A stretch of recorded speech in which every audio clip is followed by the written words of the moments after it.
নমস্কার, সুভদ্রা রান্নাঘরে আমার সকল দর্শক বন্ধুকে জানাই স্বাগত। আমি শিউলি। আজকে দেখো আমি একটা রেসিপি নিয়ে এসেছি, সেটা হচ্ছে এগুলো একটু 5 রকম কলাই আছে। এর মধ্যে দেখো কতগুলো, কিছু রাজমা আছে, কিছু বরবটি আছে, কিছু ছোলাও আছে অল্প, আর সয়াবিন দানা আছে, এইসবগুলো মটর রয়েছে, কাবলি ছোলা আছে, আর এটা হচ্ছে তোমার মুগের ডাল ভেজানো, আর এটা হচ্ছে ছোলার ডাল ভেজানো। এগুলো ভেজানো সব ভিজিয়ে রেখেছিলাম আমি 5-6 ঘন্টা। এবার এগুলো আমি মিক্সির জারের মধ্যে দিয়ে দিচ্ছি। আর ওর সাথে কি কি দিচ্ছি দেখো, 2টো কাঁচা লঙ্কা, আর 2 টুকরো আদা, আর একটু জিরে। এগুলোকে দিয়ে আমি একসাথে ব্লেন্ড করে নেব ভালো করে। দেখো আমার এখনও ব্লেন্ড হয়নি, আরও ব্লেন্ড করতে হবে, একদম স্মুথ একটা পেস্ট বানাবো। আর এটা হচ্ছে চালের গুঁড়ো। এই যে চালের গুঁড়োটা আমি দিয়ে দিচ্ছি, হাফ বাটির মতো চালের গুঁড়ো আছে।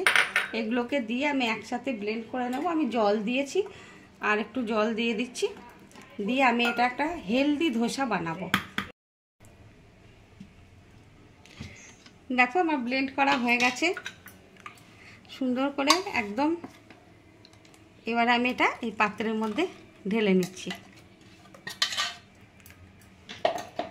এবার ওর মধ্যে আমি একটু লবণ মিক্সড করব, স্বাদ মতো লবণ দিয়ে দিলাম, আর একটুখানি চিনি দেব অল্প করে, 2-4টে চিনির দানা দিয়ে দিলাম। ব্যাস, এবার এটাকে আমি একটু মিনিট 10-15 রেস্টে রাখবো চাপা দিয়ে, তারপরে আমি দেখাচ্ছি তোমাদের। এই দেখো আমি তুলে নিয়ে চলে আসলাম। পুদিনা পাতাগুলো একদম টাটকা ফ্রেশ পুদিনা পাতা, আর এই যে ধনে পাতা দিয়ে দিচ্ছি কতগুলো, আর পুদিনা পাতাগুলো ছাড়িয়ে দেব, আর দিচ্ছি তোমার কাঁচা লঙ্কা আর আদার টুকরো আর পুদিনা পাতা। এগুলো দিয়ে আমি ব্লেন্ড করে নেব, দিয়ে একটা গ্রিন চাটনি বানাবো। চাটনিটা আমার হয়ে গেছে দেখো, রেডি। আমি এবারে এই পাত্রের মধ্যে ঢেলে নিলাম। এর মধ্যে আমি কি দিচ্ছি দেখো, পাতিলেবু রস, বেশ কিছুটা পাতিলেবু রস দিয়ে দিলাম। হাই কপাল, হয়ে গেছে। এবার একটু লবণ দেবো আর চিনি দেবে 1 ফোঁটা, 1 চিমটা লবণ দিয়ে দিলাম। ব্যাস, এটাই রেডি আমার চাটনি। সাইডে রেখে দিচ্ছি। এবারে আমার ব্যাটারটা রেডি। আমি ব্যাটারটা চাপা খুলে দিয়েছি। এবারে দেখো গ্যাসে প্যান বসিয়ে দিয়েছি, একটুখানি তেল দিয়ে জলে ছিটে দিয়েছি। আমি এটা ন্যাকড়া দিয়ে মুছে দিলাম। এবারে আমি মধ্যে 1 হাতা ব্যাটার দিয়ে দিচ্ছি।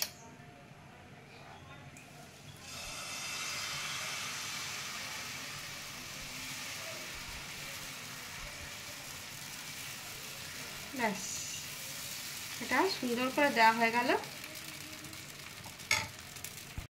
দেখো আমার হয়ে গেছে। এবারে আমি এটাকে উল্টে দিলাম। আমি এটাকে তুলে নিলাম। আমি আর একটা দিচ্ছি। আমি কিন্তু তেল দিইনি 1 ফোঁটাও, কারণ এটা সম্পূর্ণ বিনা তেলেই হচ্ছে। এটা যেহেতু আমি একটা হেলদি ধোসা বানাচ্ছি, তার জন্য তেল দিচ্ছি না।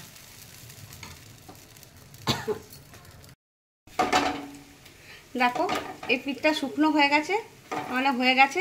কীরকম ফুলছে জানো তো, আমি তো তোমরা দেখলে আমি কিচ্ছু দিইনি, খাবার সোডা বা কিচ্ছু না, উল্টে দিলাম। এবারে এই পিঠটা একটু সেঁকে নিই। আমার এটা হয়ে গেছে। এবার এইভাবে আমি বাকিগুলো বানিয়ে নেব। তোমরা আমার সাথে থাকো। এই দেখো খুব সুন্দর হয়েছে আমার সম্পূর্ণ নিরামিষ একটা হেলদি ধোসার রেসিপি তোমাদের সাথে শেয়ার করলাম। তোমরা এভাবে একবার বানাবে, বানিয়ে খাবে, খেয়ে আমাকে কমেন্ট করে জানাবে তোমাদের কেমন লেগেছে। আর আমার দেশ বা দেশের বাইরে যে সকল বন্ধুরা আছো তাদেরকে জানাই অসংখ্য অসংখ্য ধন্যবাদ, অনেক অনেক ভালোবাসা, নমস্কার। তোমাদেরকে আমি একটা দেখাই, দারুণ গরম, হাত দিতে পারছি না। এই দেখো আমরা খুব নরম সফট, ভেঙে যাচ্ছে। যাই হোক, তাহলে আজকের মতো টাটা।